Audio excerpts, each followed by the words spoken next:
Please welcome moderator Julie Yunker and the Using Hydrogen in Hawaii panel. Hi, good morning, everybody. My name is Julie Yunker. I'm the Senior Director of Sustainability, Government, and Community Relations at Hawaii Gas. We're here today to talk about hydrogen. I know hydrogen has been the biggest buzzword in the past couple of years. It's been around for a while, but it seems to have a big resurgence in the past couple of years with a lot of the funding and the federal funding that's being kind of floated out there. So really excited to have this panel as part of this conference this year. I know a couple of people have come up and said, "Oh, Julie, how did you end up moderating this hydrogen panel?" Which is kind of an interesting tack for me. But one kind of off the cuff answer I was asking is, well, Jackie Hoover asked me to, and she bought me the most phenomenal lobster roll I've ever eaten in my entire life. So you can't say no to that, right?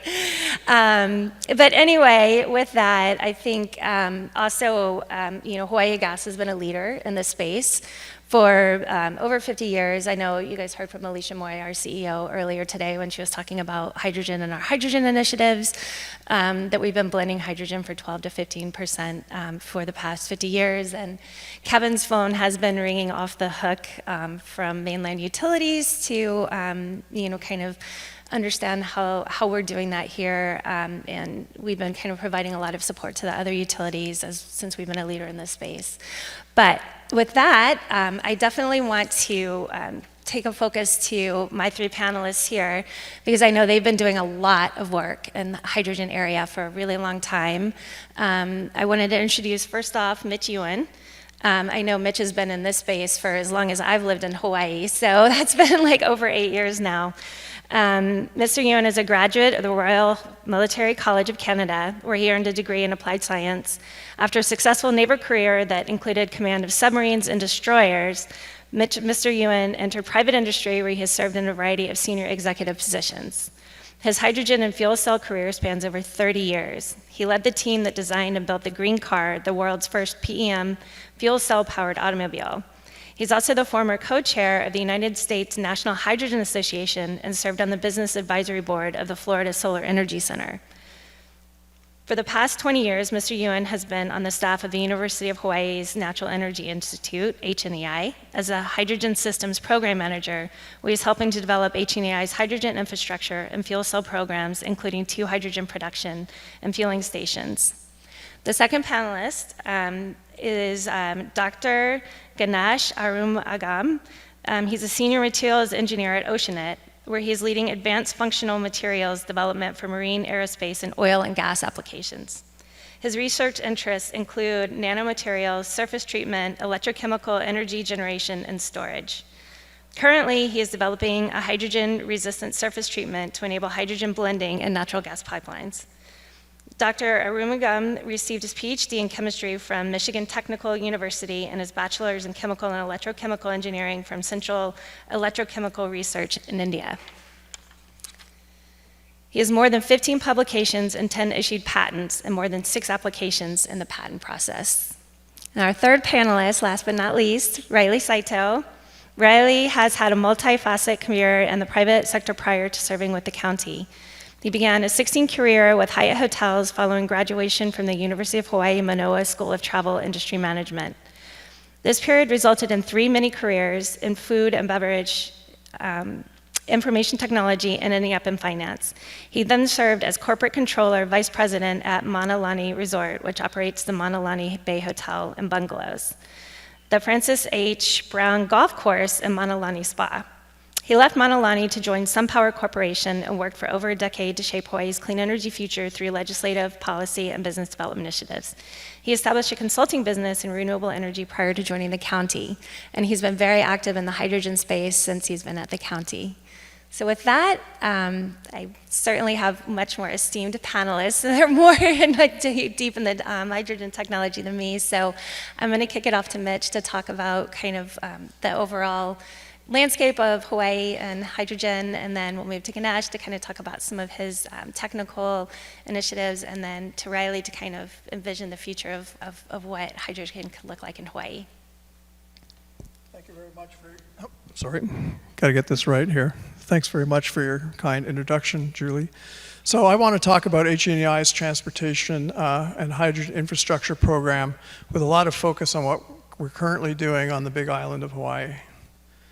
So I thought I'd start my talk off first by just trying to give everybody an idea of what a hydrogen system is all about. So looking at this, I'm not going to go through all the little bullets here, but basically it's a systems engineering look at, starting on the left, we have energy sources.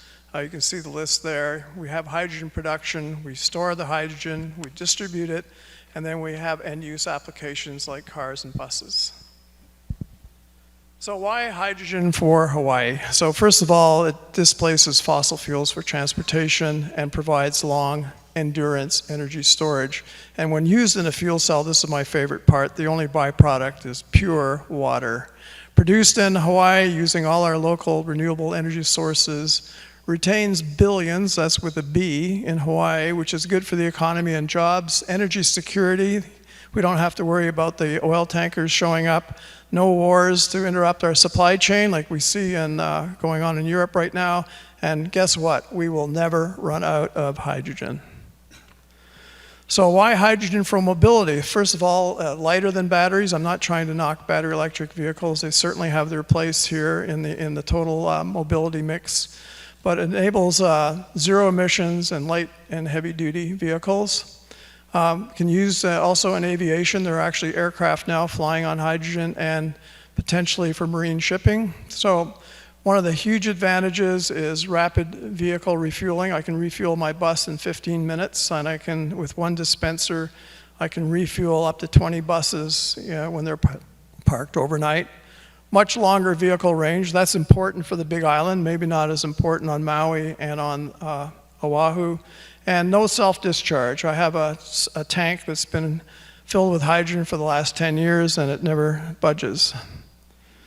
Here are all the various sources. I'm not going to go through them all. On the left are the renewable sources. That picture on the upper left of the lava flowing into the ocean, I took that with Rick Rocheleau when we did a tour of the Big Island a long, long time ago, but it was spectacular then. But to my mind, that's our best renewable, one of our best renewable sources. I don't want to say the best, but it's right up there. And of course, on the right, you see the traditional sources from fossil fuels. But hydrogen does not occur naturally. Whoops, hit the hair trigger here. You have to actually break the molecular bond, and that requires energy. Quite a lot of energy for electricity, and of course less energy when you're using heat. But you have various processes, so it's not just one process to make hydrogen. You have a whole variety depending on your resources. I want to talk about hydrogen at scale. I mean, we need to understand that this is big stuff, you know, what that we're doing here for the to convert our economy over to hydrogen or have a high percentage of hydrogen. This is big equipment, and if you look at the size of the two men there in the front, that is the size of an electrolyzer stack, and that uses 2 megawatts of electricity, and over 24 hours it'll produce approximately 1 ton of hydrogen per day. So you need large amounts of electrical energy, you need low-cost electricity like geothermal, and the environmental impact depends on the source of that primary power source. So we're talking big stuff here.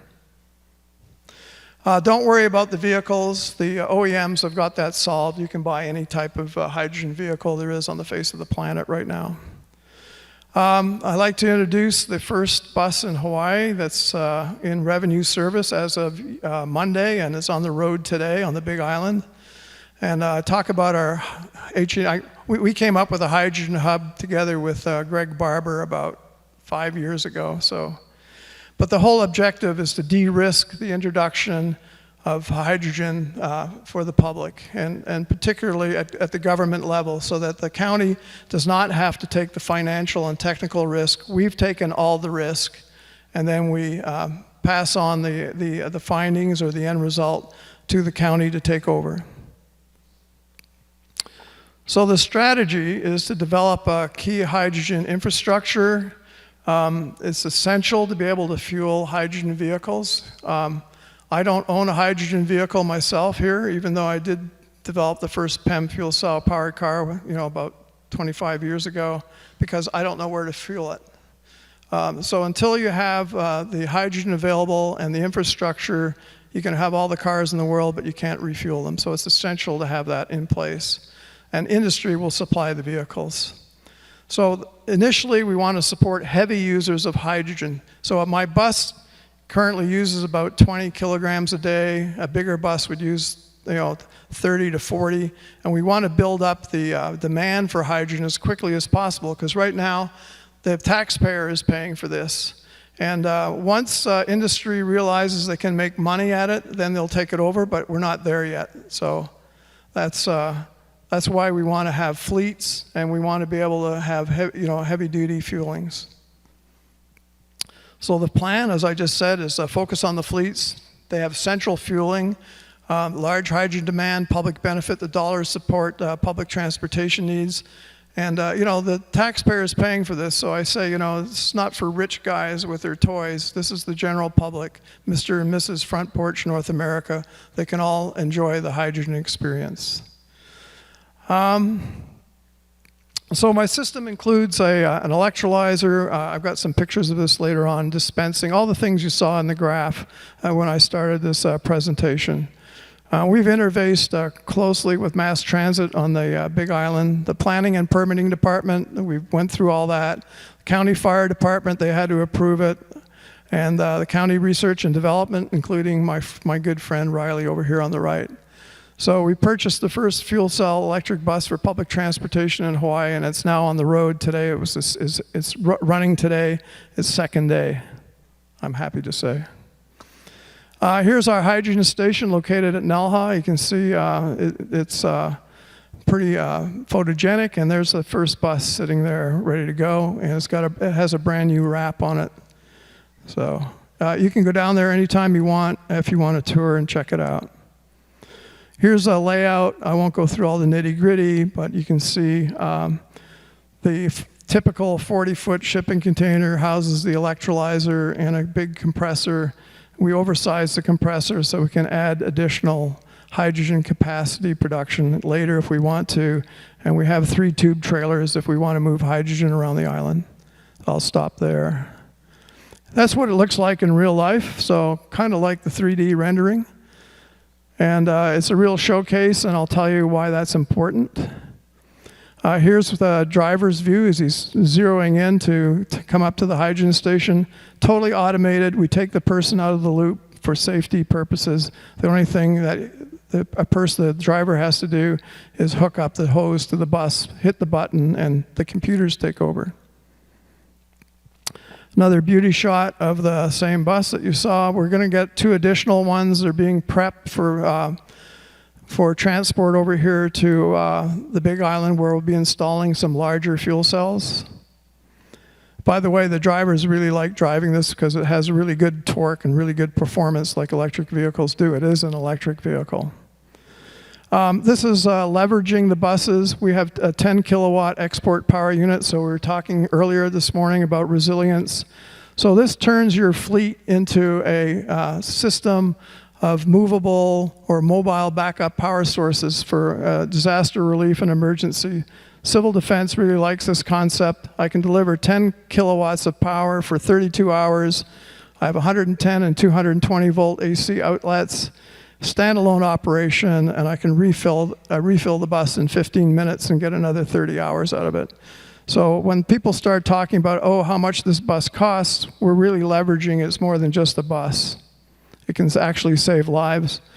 I'm getting to the end.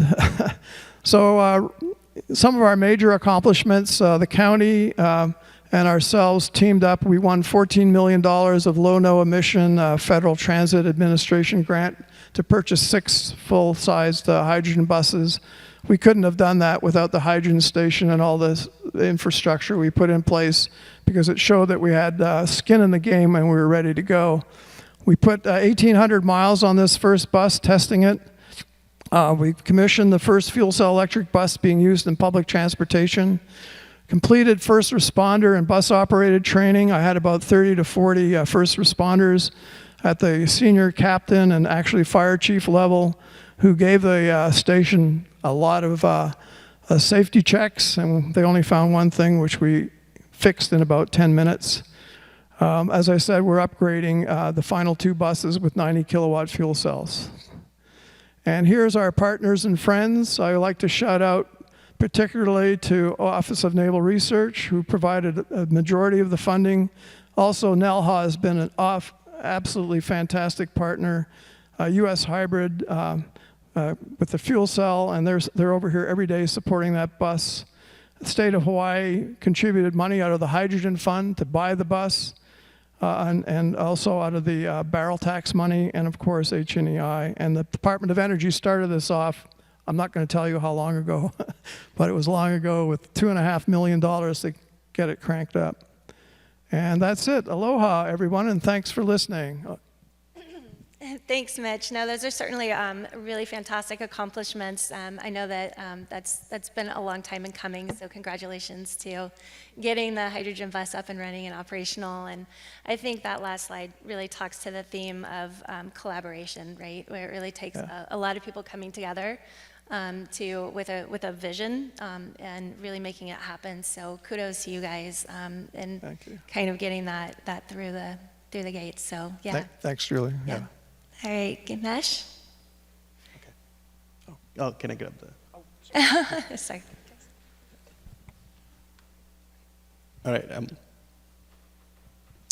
Good morning, everyone. Thank you, Julie, Mitch, and the organizers for the event for inviting me and Oceanit to present on the work that we're doing in the hydrogen space. I want to focus a little bit more on a different angle in terms of hydrogen, and what we are looking there is how do you transport hydrogen, and what are the critical challenges in doing that, and what is our solution in this space. And I'll talk about the collaboration that Alicia mentioned that we are working with Hawaii Gas in terms of moving hydrogen in the blended form. Before I jump into the technical stuff, I want to give a quick overview of where I come from. I work for Oceanit. Some of you may be familiar. Oceanit is a technology development firm based out in Honolulu, Hawaii. We've been in business for 38 years.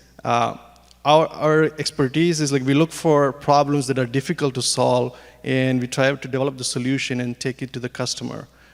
We work in 5 different areas, broadly speaking: energy, aerospace, consulting and engineering, biomedical, and information systems. I work for the energy group and primarily focusing on materials development related to energy application. Our main office is in Honolulu, Hawaii, but we have a manufacturing and scale-up facility in Houston, Texas, where we can produce materials, and we have a number of projects around the energy corridor working with oil and gas companies. And we have a number of products that we try to push to the market in the form of spin-off or licensing. Some of them are listed on the bottom right. I'll not go into detail with that. I'll jump into the technical part, what I want to talk about. Hydrogen has been in discussion for many, many years. As Mitch pointed out, there's been a significant interest for hydrogen at least 20, 30 years ago, and it dwindled, and it's coming back again, and we think it's going to stay for longer, and this could be more productive in terms of decarbonizing the fuel and the energy production. There is strong goal set right now for reducing the carbon footprint, and that is the driver for looking at a number of opportunities in the hydrogen space. But there is still a lot of complexity in it, in getting the hydrogen available for everyone and making a better use of it for decarbonizing. So hydrogen, as we were talking about, is a primary candidate for decarbonization. And this is a sort of a mock-up diagram what would look like where hydrogen is being produced from different sources and how it is utilized by different customers from chemical, petroleum, and even consumers. The biggest missing piece is the infrastructure for moving hydrogen and storing hydrogen. And that is where we come in. Like we think we have a solution for this, and we're working with the Department of Energy on developing that. And I'll talk about that in a bit. But in general, the lack of infrastructure, especially for hydrogen, is challenging to move the hydrogen into the market. This is a quick overview of the pipeline that is available. That's the infrastructure that I'm talking about that is available for moving hydrogen. Or right in this case, it's only natural gas. And ideally, we want to use this to move hydrogen from point A to point B so that customers can use it. From a DOE standpoint, the broader goal they're looking at is, can you produce 1 kilogram of hydrogen for $1 within a decade? And that means you're producing either from fossil fuel sources or renewable, and then taking all the way to the customer, and they can utilize it. And that actually helps in terms of the carbon reduction, and also jobs, and also a lot of other benefits that you get from hydrogen as an energy source. Our piece is, how do we blend it with the existing natural gas pipeline that we are looking at right now? So in terms of the overall consumption of hydrogen, 90% of the hydrogen that is currently being produced is going for chemical processing industries, ammonia, methanol, or petrochemical industry. Only 10% goes to in the automobile or any of the sectors outside of the chemical industry for hydrogen use. And I think this is, we need to find a way to use hydrogen in a more effective way so that renewable energy sources can be used to produce more hydrogen, and it expands to other markets. This is a quick overview of some of the hydrogen efforts that we are working. I will focus a little bit more on the transportation, but we're also looking at how to produce hydrogen from waste source. And we have a product that we're developing called Halo that can take any kind of waste stock. It could be produced water, it could be biomass waste, or it could be any other waste that's available, and convert that to hydrogen. The Hydropel is the technology that we're working with Hawaii Gas. I'll mention how it performs and stuff, but in the next few slides. But it's basically to transform the existing infrastructure for handling hydrogen and methane blends.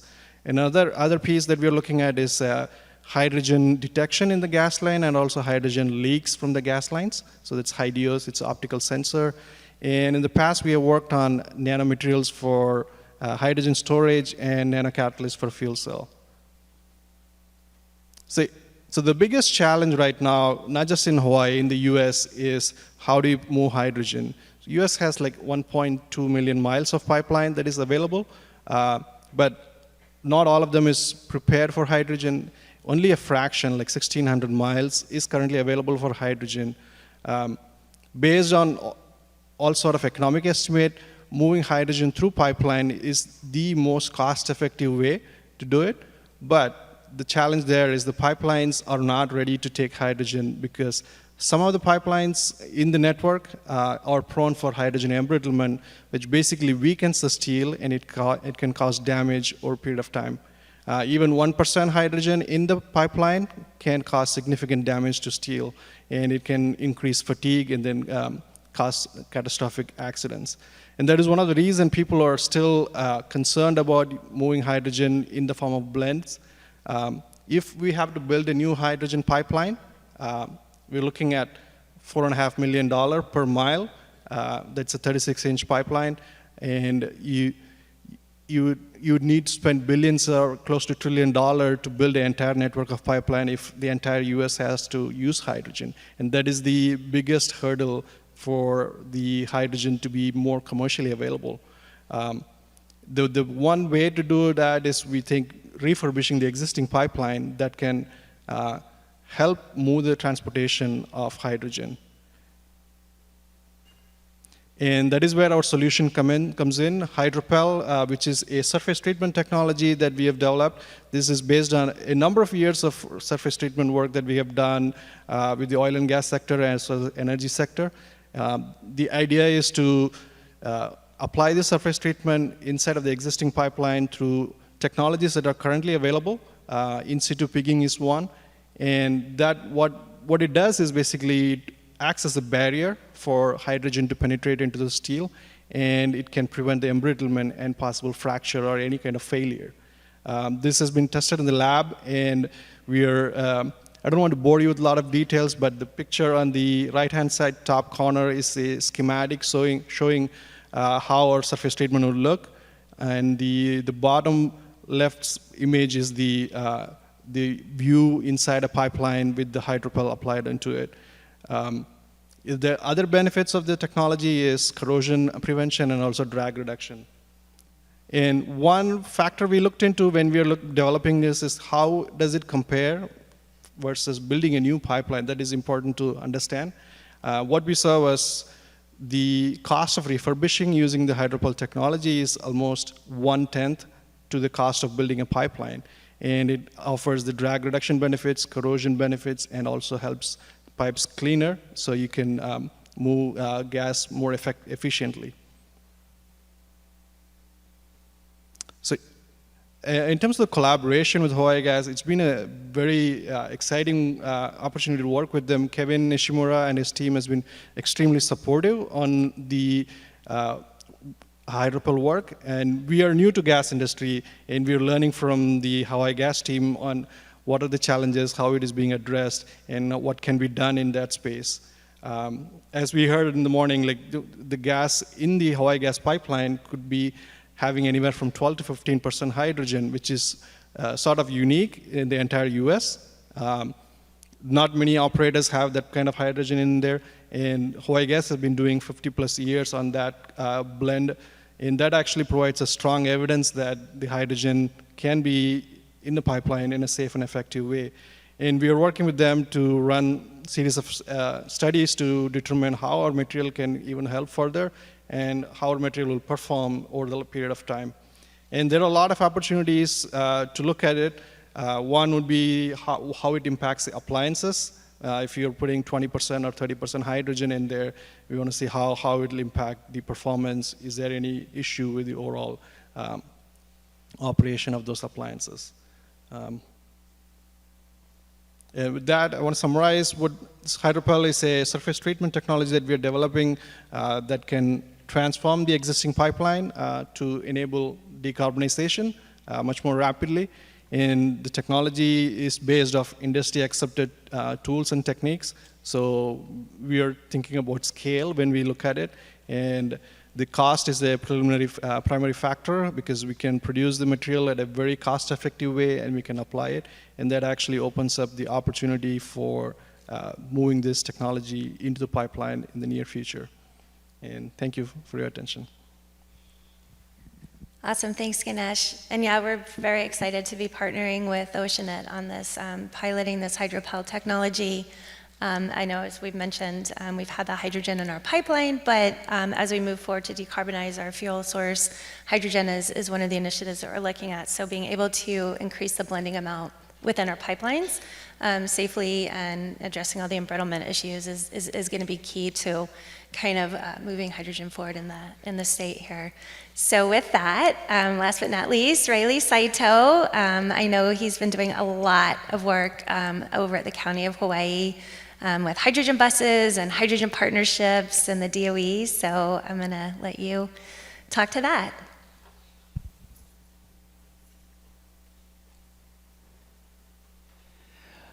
Before I get into this slide, I reflected back there listening to the developers and being in part of the solar industry. Where we are with hydrogen is very similar to where we were with solar in 2004, 2005, 2006. It was too expensive. There was a supply chain shortage of silicon driving the price to $2.80 a watt for a panel. We developed a Hawaii Energy Policy Forum to try and shape policy for renewable energy. We started net metering in 2006. PV and storage first system went in on Lanai. PV and storage in 2008, I think, is when it was brought online. A refundable tax credit for government agencies statewide was initiated in like 2010. The supply chain for silicon was resolved because the global market response to silicon need was resolved in about 2012. At the same time, the full tax credit implication came in the form of contracts by third-party suppliers. So we had a bubble of PV installations in 12, 13, 14, like 60,000 permits or something. Marco Mangelsdorf has those numbers. And then, PV penetration was so strong that we needed storage now. So then the movement 2016, 17, 18 was to storage to really offset and line up the peak times of production with the peak times of demand. And so the hydrogen is in the space of like 2006 right now. It's, say, being told too expensive, it's not available, you don't have the offtake, very similar to PV. But I can see 10 years from now, everyone will be, hydrogen will be a standard. It will be the normal. It will be the accepted way to behave. And interestingly, it goes back to 2006 where I started. That's where hydrogen actually started, with HRS 19610. I think Joel, Mitch, and others, which led to the funding, which led to the bus. So it's been Mitch didn't want to mention how long ago it started, but it started a long time ago. It's not that he's slow, but there was a lot to get done. So let me see if I can get the slide back up. So back in about 6-7 months ago, maybe 8 months ago, Hawaii Island joined in an application to the DOE with Namie, Fukushima Prefecture, and Lancaster City in the County of California. Los Angeles, County of Los Angeles. Lancaster and Namie had a relationship as twin cities to develop and advance hydrogen production, consumption, storage, everything you hear that's needed to be tied to.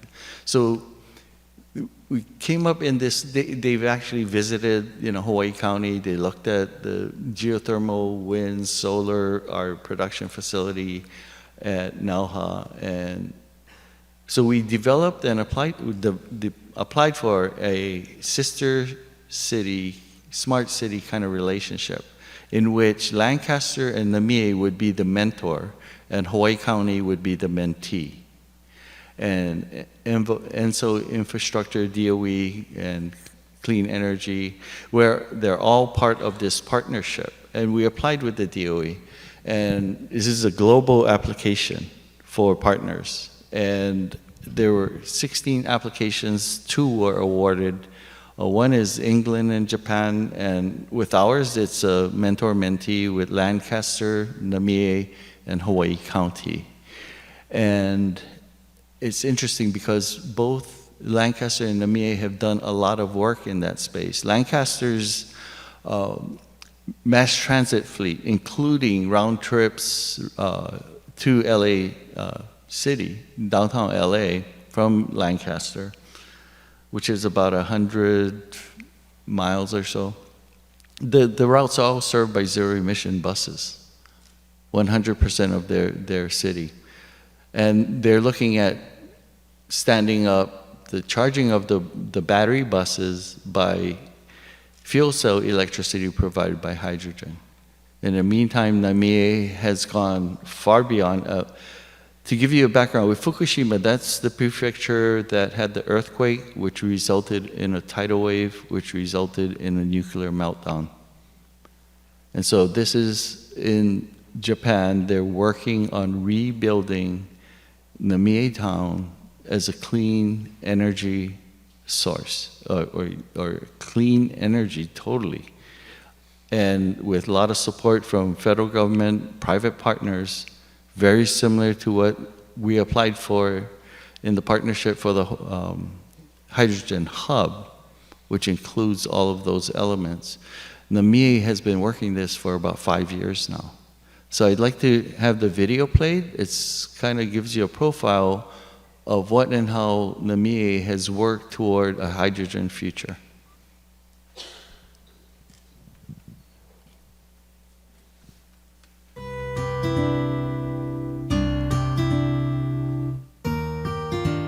In Namie, a town in Fukushima Prefecture, a demonstration project to create an optimal platform reusing hydrogen derived from renewable energy sources that supplies the town with electrical power in not just normal times but also post-disaster, is being conducted. This is the Fukushima Hydrogen Energy Research Field, known as FH2R, an already existing facility that produces hydrogen from solar energy. Hydrogen produced here is supplied to fuel cells found at facilities within the town and for powering fuel cell vehicles. This is one of those facilities in Namie that utilizes hydrogen, a lodging and welfare center. Tank trailer trucks deliver the hydrogen. After delivery, the hydrogen is piped into the center's stationary fuel cells. The hydrogen is then used to heat and supply electricity to the center's lodging and hot spring facilities. This is a facility that includes a nursing care home. After being compressed, hydrogen is delivered in gas canisters. Hydrogen contained in the canisters is put into stationary fuel cells found at the facility and provides the facility with electricity and heat. This is a post-disaster reconstruction center. Hydrogen delivered here in canisters is put into portable fuel cells, which provides the center with electricity. This is the Namie Town office. Hydrogen is delivered to a hydrogen refueling station located on the premises.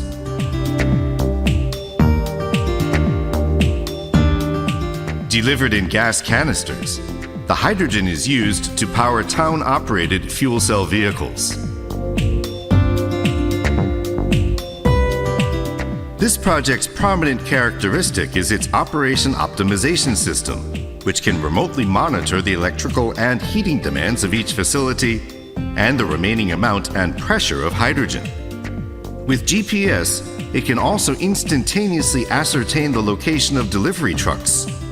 Furthermore, the system uses AI to analyze delivery routes and times, leading to improved environmental and economic factors. By devising delivery schedules 1 week in advance, it helps streamline hydrogen production, delivery, and overall consumption. In these ways, this project creates a supply chain that effectively produces, delivers, stores, and supplies hydrogen derived from existing renewable energy sources with a municipal hydrogen consumption platform utilizing an operation optimization system.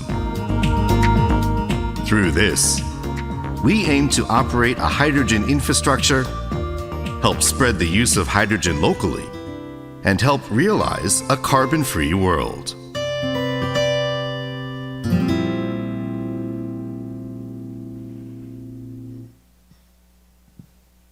Yeah, so I find that inspiring because I know that Namie has gone through a lot of pain to get to what they just showed you, and a lot of lessons learned. And the other piece which they also have advanced is the transportation of hydrogen through overhead pipelines or above land pipelines, and able to, in low pressure, distribute outside of tanker trucks and tanks, the hydrogen from point A to point B. So population right now is about 2,500 in the town. They have 80 fuel cell vehicles utilizing the charging, fueling infrastructure there. So that's all I have. Great, thank you, Riley.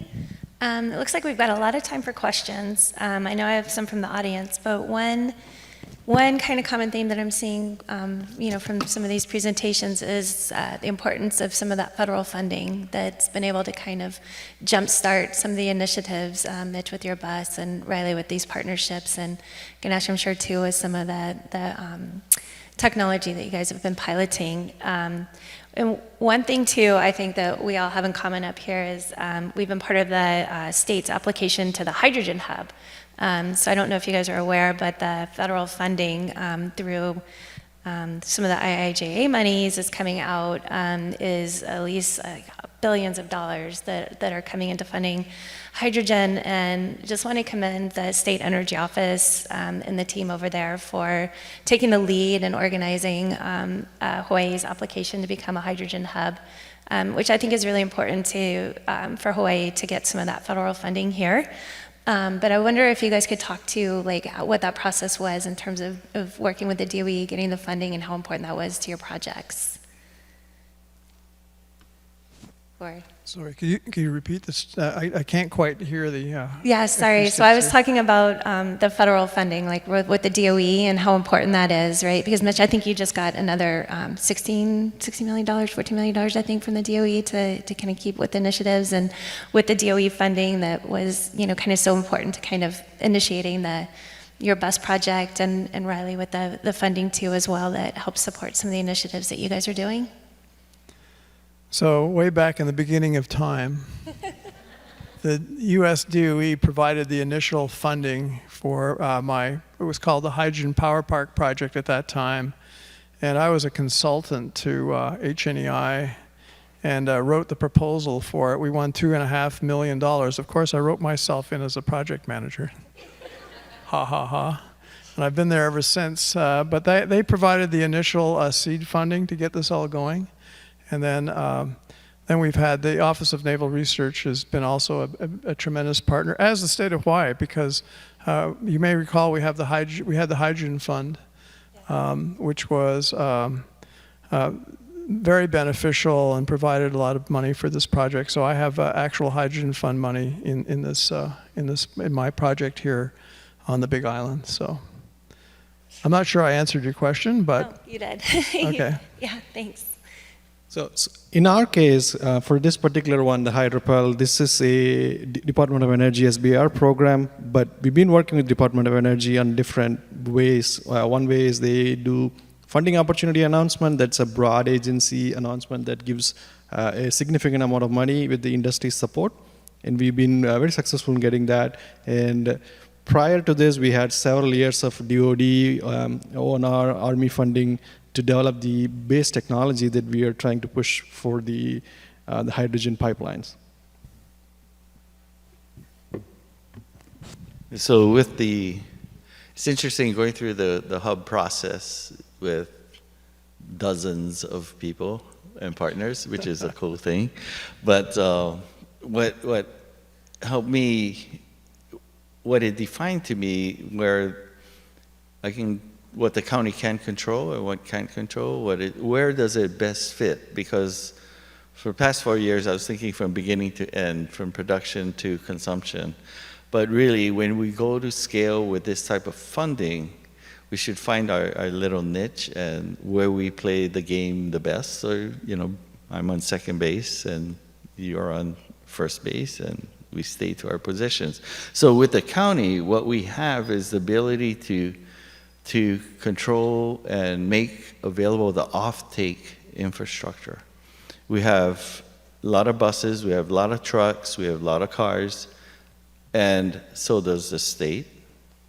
And so if government agencies work toward being the ready, willing, and available off-takers, then that will lead to a more certainty of, here's the developer certainty thing, where the fueling stations should be, and then you get the distribution or transmission to get to the fueling stations. So you back into exactly where the production is. You let the production experts stick to production, whether it's geothermal, anaerobic digestion, gasification, whatever process, they're the experts, they're the technological experts. But once they produce the hydrogen at $1 a kilogram, $1 a kilogram, then we'll take it and add 25 cents to get it to where the fueling station is, add another 10 cents for the dispensing of it, and then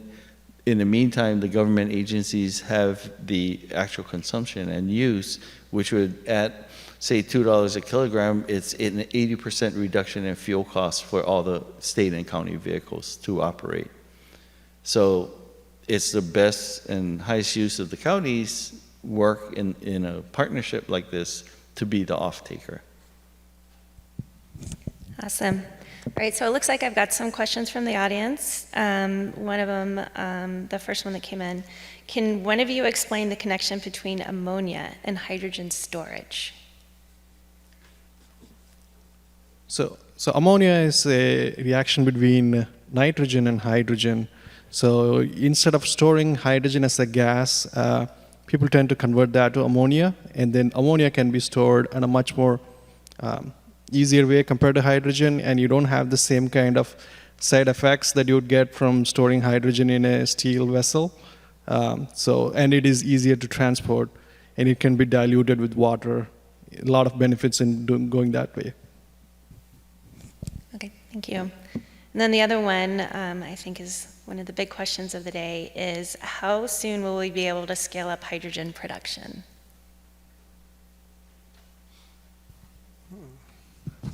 Permitting.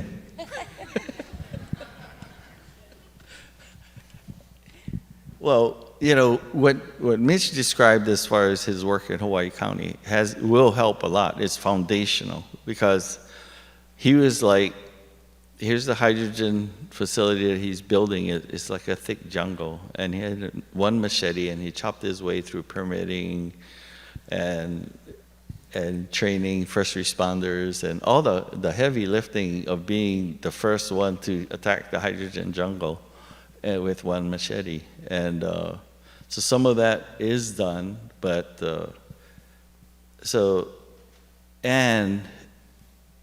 this goes back to community. It starts with community acceptance, because I know many of you, the majority of you, think you're going to blow up when I say hydrogen. And that's something that is embedded in everyone's minds and thoughts. And so, you know, it's too early, it's dangerous. So unless you get the community acceptance part kind of, or understanding, education at the grassroots level, that it's better to be driving a zero-emission, four-wheel drive lifted fuel cell vehicle than it is to be firing a diesel engine going to the beach off-road. That you still get off-road with zero emissions, and that's how you can. And if that energy came from the land, if it came from the island, if it came from natural resources that has been provided from on the island, that's much better than driving that four-wheel diesel truck in order to get to the beach. So, but to utilize that natural resource might involve geothermal. It might involve a solar farm that I don't like the looks. It might involve a wind farm.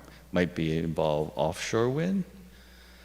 So as far as the timeline, those basic things we need to malama now.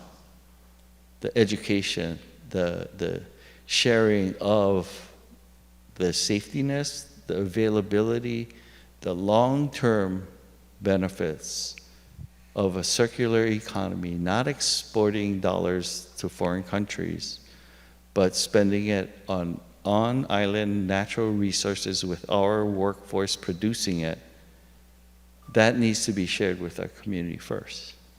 So my guess is 3, 4, 5 years, but it's time now to move forward with and advance the community engagement. That first. Well, I'd like to add a couple of comments to that. That's why it's so important to focus on public transportation, as I said in my little pitch before we talked about this, is that gets everybody in the community. Everybody has equal access to a public bus, and they can try it out and see what it's like. Ride on the bus see all the advantages, like it's really super quiet, you don't have exhaust fumes, you can leave your air conditioning on, you don't have anti-idling issues, and the drivers love it because it's got such great characteristics, high torque, it's easy to drive, it's like driving a golf cart. So you get all these things, and then people get familiar with it and get used to it and understand it, and they don't have this, quote, fear factor. And we can get past that, and then they're going to love it. They're going to. I've talked to people who lived in London, England, that they say they will wait for the fuel cell bus to show up because they don't want to get on the old stinky diesel bus. And that's where we're going to get to here. So hopefully they'll all enjoy the ride in this bus, and we're getting 2 more, and so we'll be able to spread the wealth around the island, and people will get used to it. And we're doing it first on the Big Island. And the whole part of the state strategy, there is a strategy Calvin Say put in place like 12, 15 years ago, was to do it first on the Big Island, learn all the lessons there, and then export, quote, the technology and the experience to the other neighbor islands. And that's what we're going to be doing. And so having an event here like this is a good start. And if any of you go over to the Big Island, you're more than welcome to stop by our facility at Nelha down in the research compound. I have a guy who's there, Aaron McCall, full-time, and he can give you a tour and show you and give you a tour of the facility. If there's a bus there, that's good too. So at some point soon, this year, before the end of the year, we'll have 3 buses operating on the Big Island. I think I'll leave it there. Okay. No, that's great. So it sounds like we all need a tour to the Big Island. We can go to Nelha, check out the fueling station, ride the buses around, and then I believe there's a hydrogen ranch out at Hank Rogers' place. That's a really cool place to check out too. So a lot of stuff going on the Big Island, a lot of stuff going on with Hawaii Gas and Oceanit. I think with that, we're kind of running out of time. If you guys have any other parting comments or thoughts that you want to share with the audience before we wrap it up?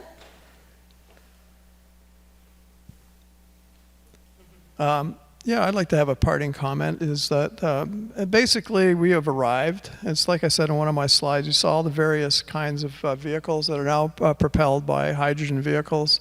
So we're a long way by that. When I first started in the fuel cell game, you know, we built one of the world's first PEM fuel cell powered submarines. And so we said we will transfer that technology over to vehicles. And we thought, well, we'll just go out in industry and get a fuel cell. Guess what? Like 30 years ago, there were no fuel cells available. So in the end of the day, we had to make our own. Now everybody's doing it. So we've really evolved and come a long way. You can buy all these vehicles. What we need, the key is cheap electricity to make the hydrogen, and the infrastructure to dispense it. So as I said in one of my slides, I would own a hydrogen car today if I knew where to fill it.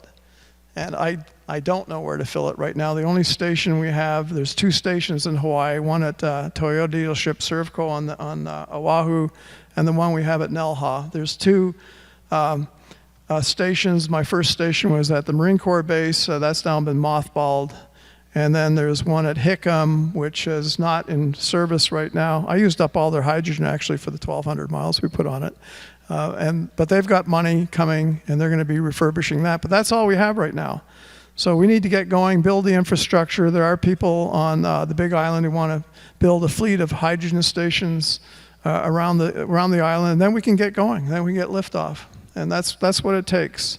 Cheap electricity, and lots of infrastructure. It's an infrastructure game now. The OEMs have solved the vehicle problem. We're not worried about where we're going to get the vehicle. It's how do you fuel it? And government's going to take the lead. The Big Island's been awesome. They're converting all their county fleet, as Riley said, over to hydrogen eventually. And that's going to tell everybody how to do it, make all the mistakes. And hopefully haven't made too many. I'm not going to make too many more, and we can apply that to moving this forward. I think I've said probably enough. You're good. You're great. That was perfect. Thanks. Yeah, it looks like. I agree with Mitch. I think hydrogen has been on and off for a maybe 2 decades, and I think this is going to stay for a while and then move in the positive direction.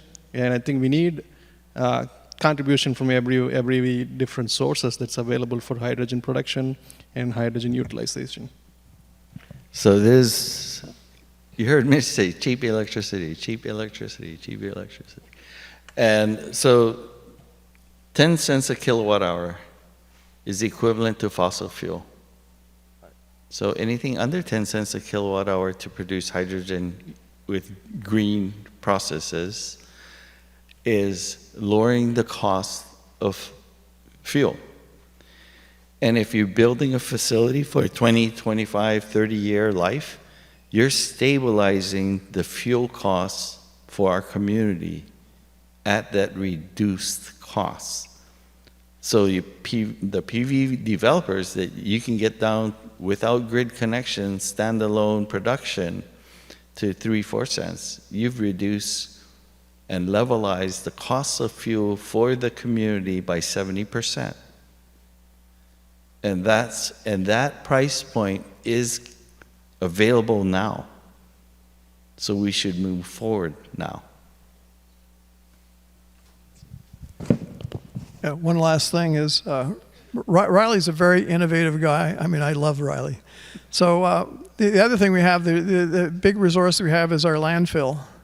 And so Riley's come up with this great idea of making hydrogen at the landfill using all the municipal solid waste and green waste that we have there. We've got mountains of green waste sitting out there at the landfill on the West Hawaii side.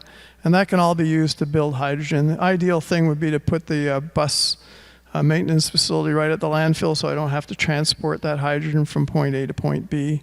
But tube trailers work well too. So I'd just like to say, you know, we have to look around at all our resources, and there's no such thing as waste. Like, let's look and see what we can use. And as Riley said, you know, you get a 20 or 30-year contract, your business interruption insurance. You know your energy cost is not going to go up. It's going to stay, at least your fuel is not going to go up. You're going to stay the same. So I got 1 minute and 38 seconds left. I'll turn it back over to Julie. I was on Mitch about staying on time when I saw the amount of slides he had, so I think I struck the fear of God in you on that one. So anyway, just want to say thank you for joining me up on the stage. You guys are certainly leaders and experts in the field of hydrogen. It's going to be really exciting to see what comes, and just want to say thank you. Thank you for having me.